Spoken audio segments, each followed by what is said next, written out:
Hey, hola, ¿qué tal amigos de 4 y medio? Volvimos aquí una vez más en compañía de mi amigo el camarógrafo y aquí, quien les habla, José García. Nos encontramos con uno de los profesores que nos dio clase a nosotros, que nos está formando aquí como periodistas, el profe Noé Pernía. ¿Cómo está, profe? Bien, gracias. Y ustedes, encantados que vuelan otra vez 4 y medio. Sí, no, encantados nosotros aquí de hacerle esta pequeña entrevista y saber un poco más de su vida profesional y de un poco de su infancia. Qué bueno, gracias. Listo, profe. Básicamente queríamos un poquito hablar de la infancia de Noé Pernía. ¿Dónde nace Noé Pernía y en qué día? Yo nazco un 28 de febrero de 1968 en un pueblito llamado Táriba, que queda a 5 minutos de una ciudad llamada San Cristóbal. San Cristóbal es la capital del estado de Táchira en Venezuela. Lo más importante a saber es que ese estado es limítrofe con el departamento norte de Santander. Entonces mi familia, mis antecesores tuvieron ese trasvase entre Colombia y Venezuela. Mi abuela paterna compraba mercancía en Pamplona, vendía en el Táchira, etcétera. Lo que quiere decir que ha habido una relación estrecha desde niño con Colombia, incluso veníamos a pasar vacaciones en Pamplona. Mi infancia fue una infancia feliz, fue una infancia en la mejor época venezolana, que fue la época del petróleo, entre 1970 y 1983. Yo no era rico, obviamente, mi familia, una familia humilde, venía del campo, que hizo vida en la ciudad. Pero gracias a eso nosotros pudimos tener educación gratuita, pudimos tener sistema de salud gratuito y una cantidad de servicios que significaban que había una alta calidad de vida aun cuando tú fueses un trabajador común y corriente. Mis papás eran trabajadores y por lo tanto gracias a ellos, pues a que eran trabajadores y a que había un estado de bienestar, pudieron llevarme adelante. Yo creo que gracias a ellos soy hoy lo que soy, una infancia normal, feliz. Tuve los juguetes que me gustaron, algunos no, pero otros sí. Y fui evolucionando conforme pues al sistema de la vida, creo que es lo que puedo decir. Uy, perfecto, profe. También queríamos un poquito adentrarnos más en el mundo de cuando entra usted a estudiar. ¿Cómo le iba en el colegio? ¿Cómo era la relación con sus compañeritos? ¿Cómo es todo este tema a nivel de infancia? Lo más conflictivo fue la relación con los compañeritos, pero yo estudié en educación pública primero, después pasé al colegio privado en los Salesianos de Sarriá en Caracas. Me hicieron bullying, yo también hice bullying, no jugaba fútbol, no jugaba béisbol. No es que no me gustaran los deportes, sino que después de los 18 años me descubrieron una afección laringonasal, tenía obstrucciones y me cansaba mucho y por eso yo no podía darle una patada a una pelota porque de una vez me desmayaba prácticamente, por exagerar. Entonces, claro, eso me hacía víctima del bullying. Eso por un lado. En el colegio fue una vida intensa, conflictiva, la adolescencia, tal y qué sé yo, lo que nos pasa a todos, por Dios. Pero sí tenía como claro desde joven que quería hacer una carrera humanística y empezó a sonarme algo que se llamaba comunicación social que no servía, que no sabía para qué servía en aquel momento. Y fíjate que hay mucha gente que atraviesa etapas, ¿no? Empiezan en medicina, después van para arquitectura, después estudian derecho y finalmente decantan en una carrera vinculada con comunicación social. Yo ya desde el bachillerato sabía que quería hacer comunicación social y busqué estudiar en la mejor universidad del país, que era la Universidad Central de Venezuela, y lo logré por examen de admisión. Entonces, mi infancia, por un lado, lo que te comentaba, fue una infancia tranquila, feliz. La adolescencia, una adolescencia pues conflictiva como la puede tener todo el mundo, pero sin teléfonos celulares y sin memes. Y ya en el colegio pues sabía que quería dedicarme a este oficio.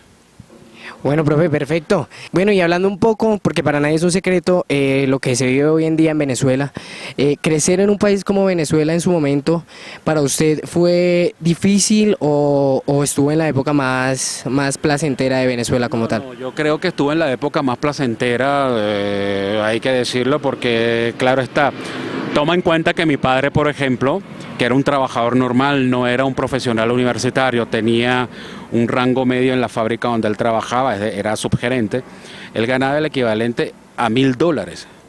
Y mi madre ganaría, que era trabajadora oficinista, ganaría el equivalente a un poquito menos, porque siempre la mujer estuvo en desventaja. Ganaría alrededor de los $700, $800, de forma tal que en casa entraba dinero.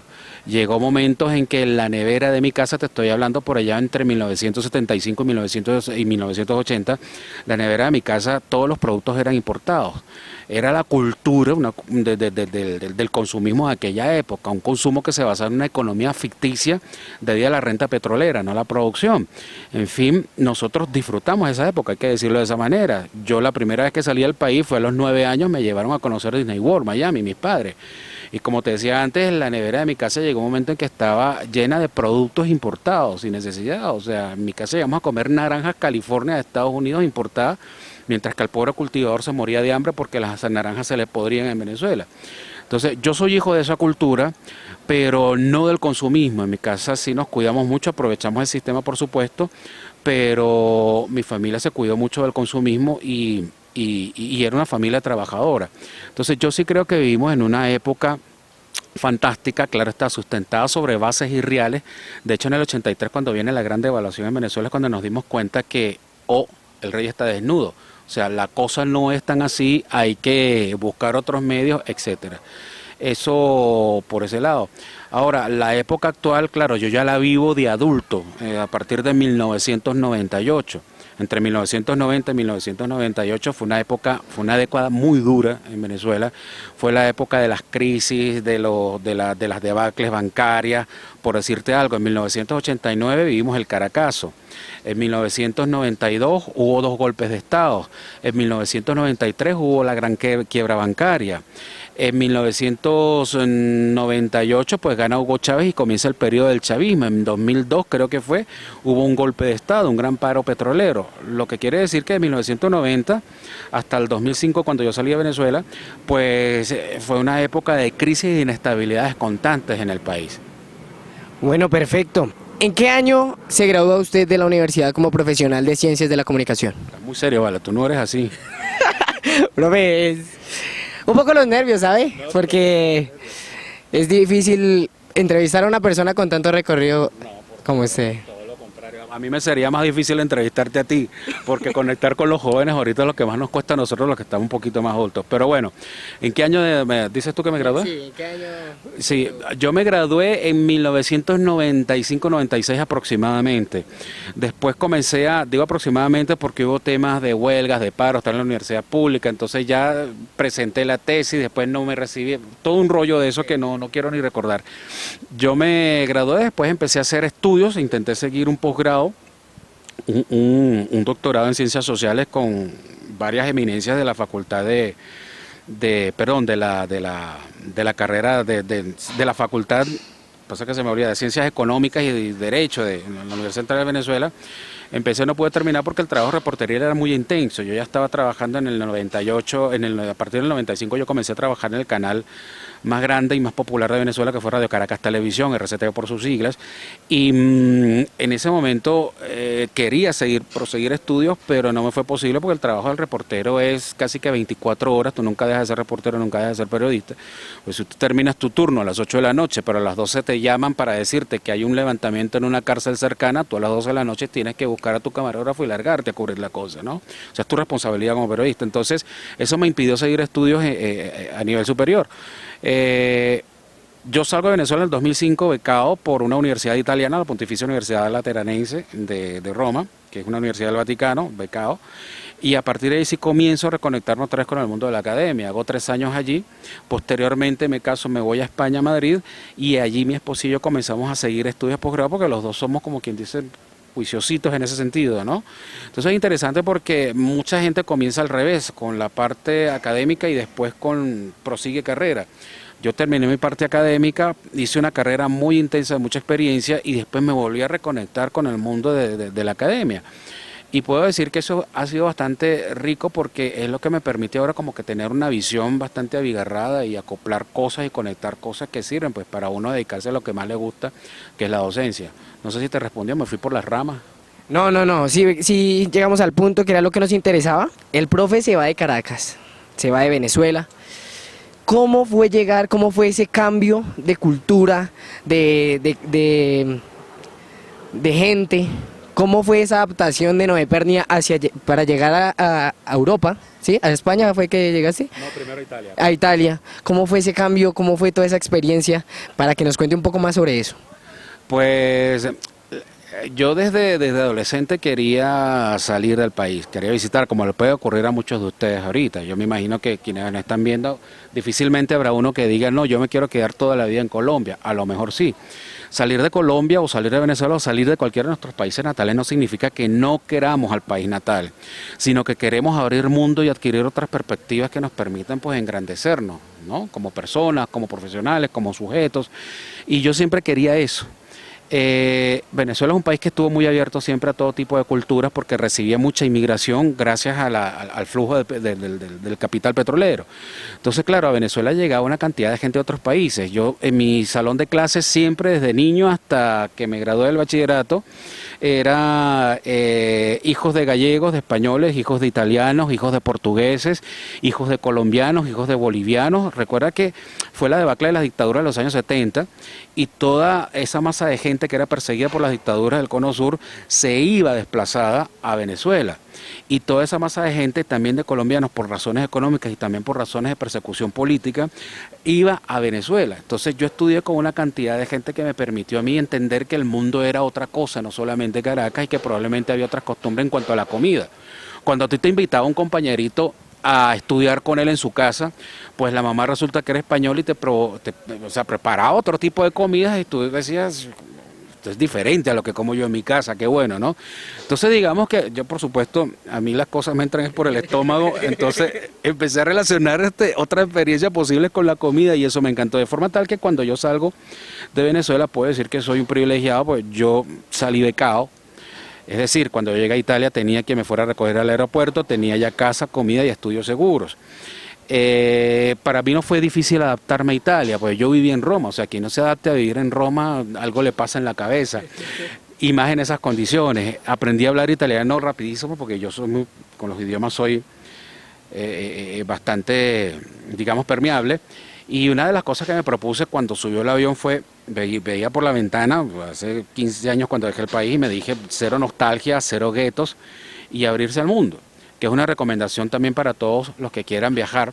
Siempre que estás afuera es preferible que te combines y que comulgues y que estés con la gente de la localidad, porque aprendes mejor a entender las cosas y te adaptas con mayor facilidad.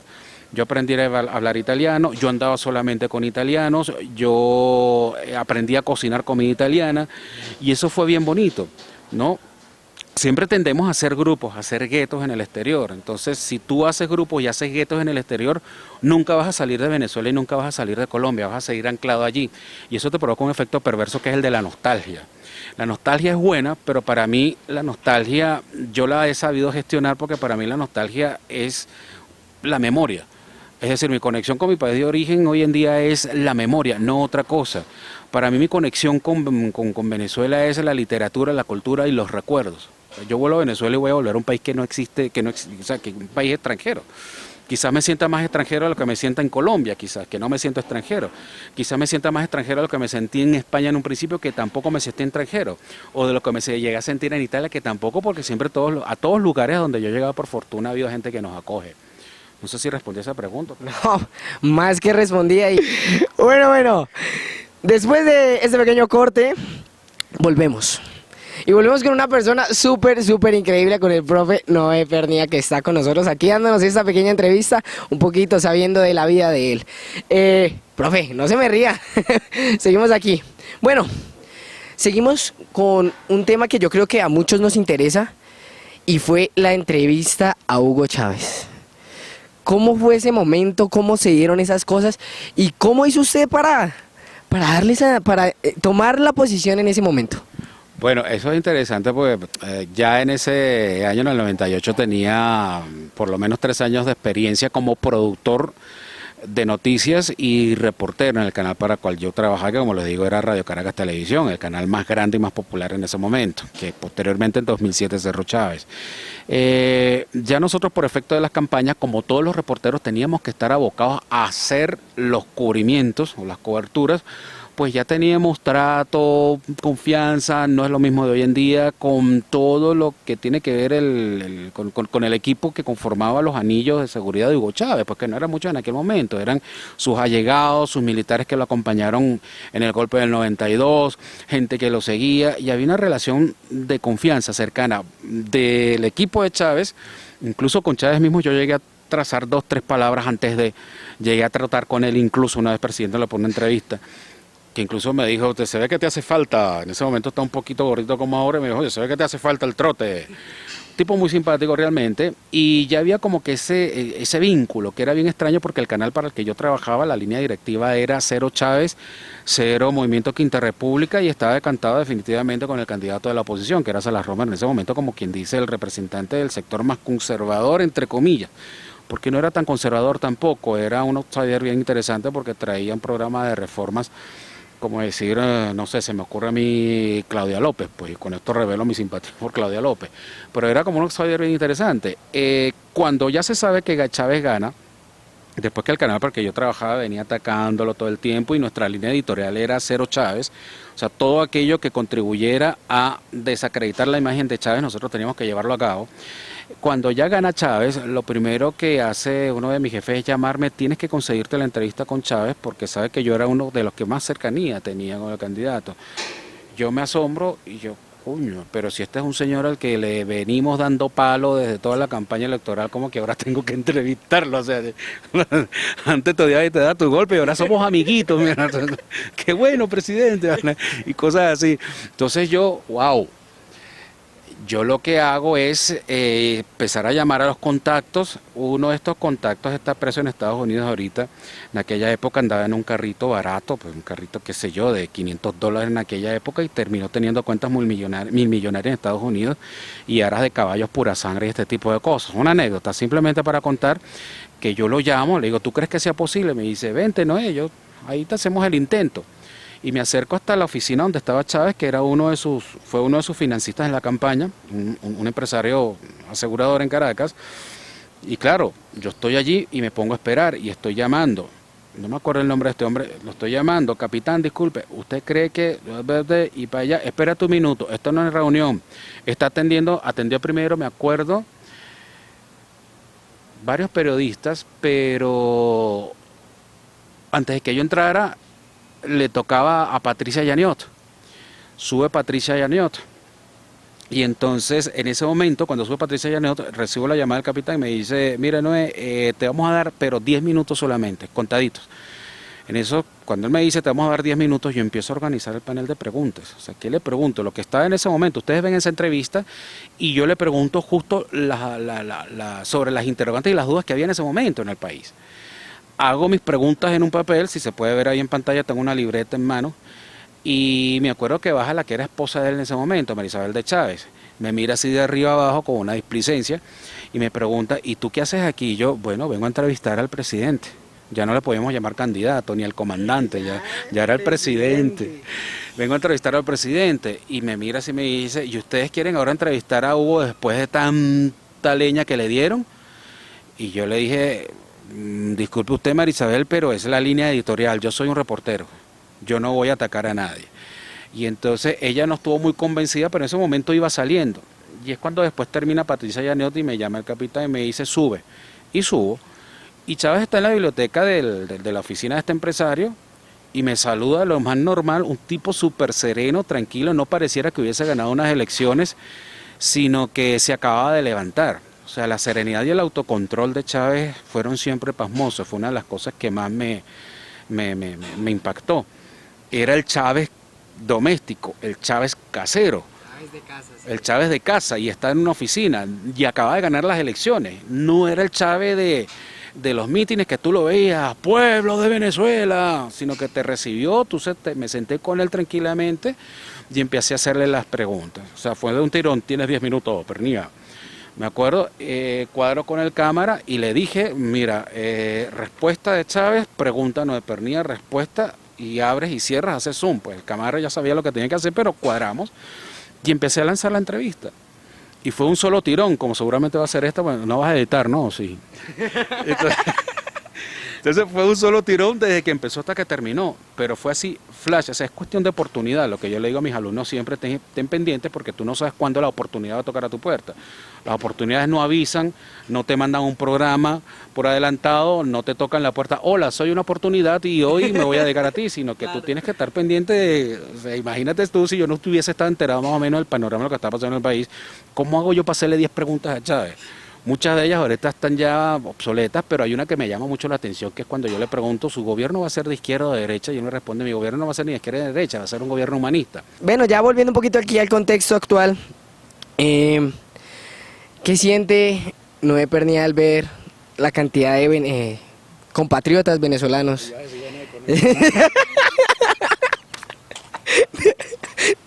De ciudadanos venezolanos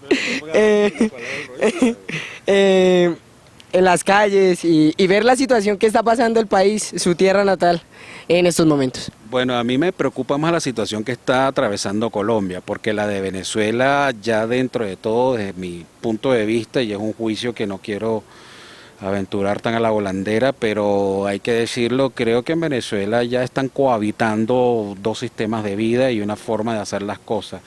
Yo no creo que la situación en Venezuela tenga resolución en lo inmediato, sino que más bien va a haber una cohabitación en algún sentido de la palabra.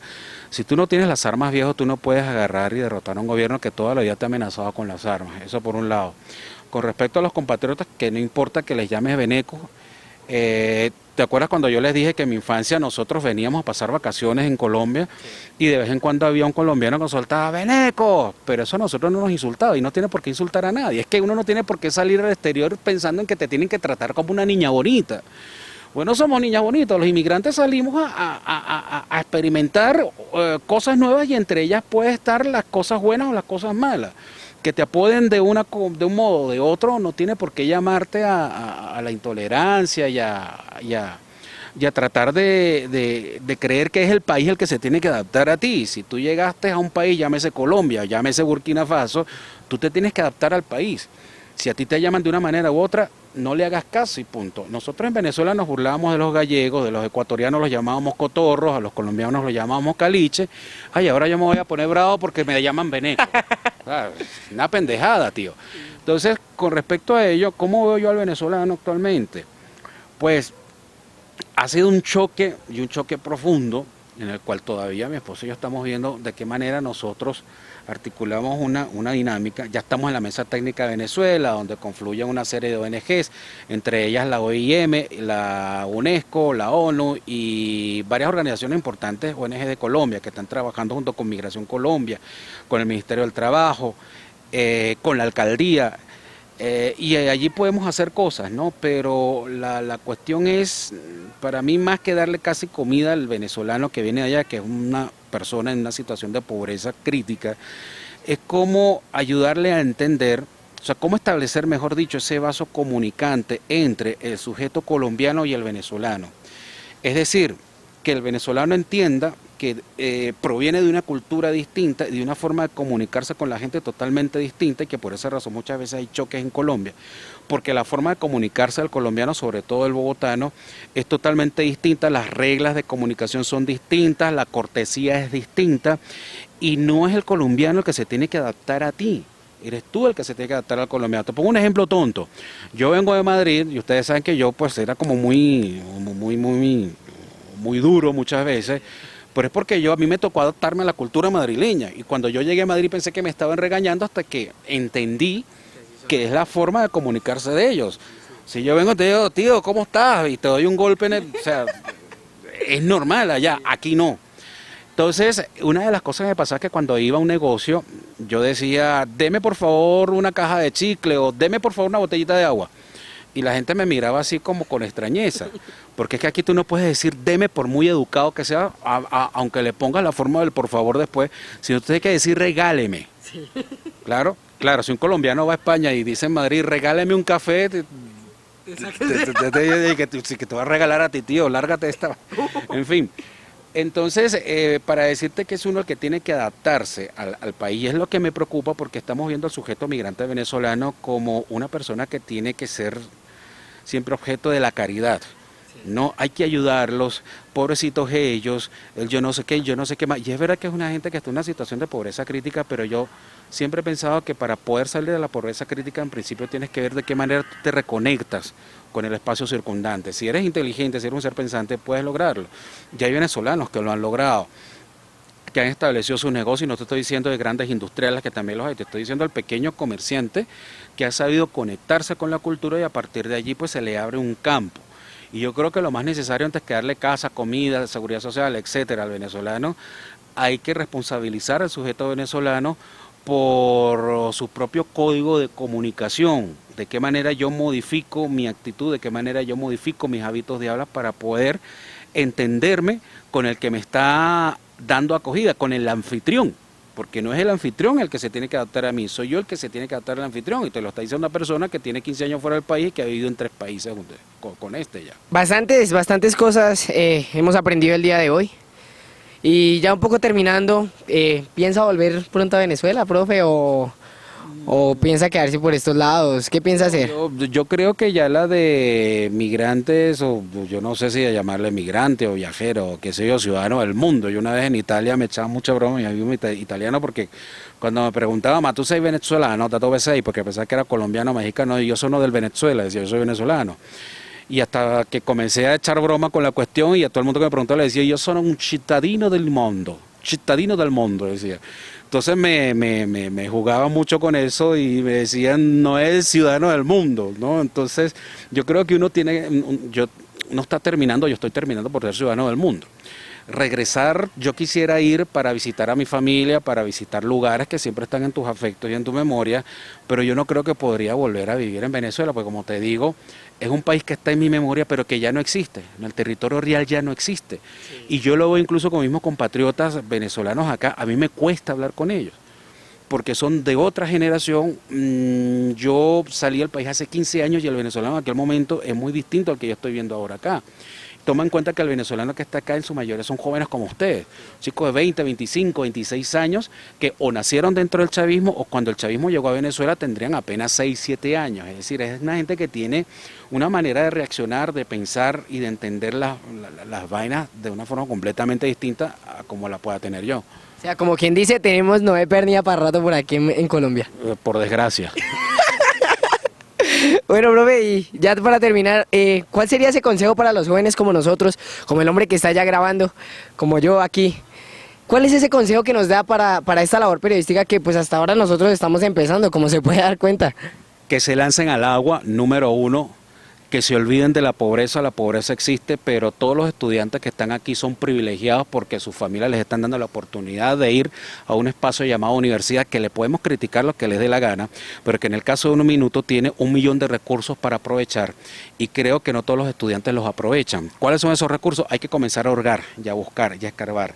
Que aprovechen la juventud en este espacio universitario, porque con la vida universitaria es como tú te vas a comenzar a formar. O sea, ustedes ahorita son un feto, ¿verdad? Ustedes ahorita, la madre, que es la educación superior que ustedes han escogido, les está suministrando a ustedes unos nutrientes. Depende de ustedes si los cogen o no. Si usted, en lugar de ir a una conferencia, de estar metido en la biblioteca, de meterse en la sala de computadoras para investigar, para ver qué es lo que hay, de ver cuáles son los semilleros que hay para yo inscribirme, de fastidiar a los profesores, profesor, no entiendo esto, deme una tutoría, profesor, tengo este proyecto. Si usted no nos fastidia, nosotros no vamos a ir a sus casas a decirle, ay niño, pobrecito, venga que yo le ayudo. No, ustedes tienen, el que quiere mamar busca la teta, se dice vulgarmente. Entonces, mi consejo es, en principio, ese: aprovechen los espacios. Aprovechen los espacios, porque esta es una oportunidad que no se les va a repetir más nunca en la vida. Si quieren pensar ahorita en conseguir trabajo, que es un momento difícil, se los dice una persona que viene sufriendo crisis desde el año 83. A mí me hablan que no hay trabajo, que hay crisis económica, y yo, coño, o sea, ya sí, eso lo estoy escuchando yo desde los 15 años.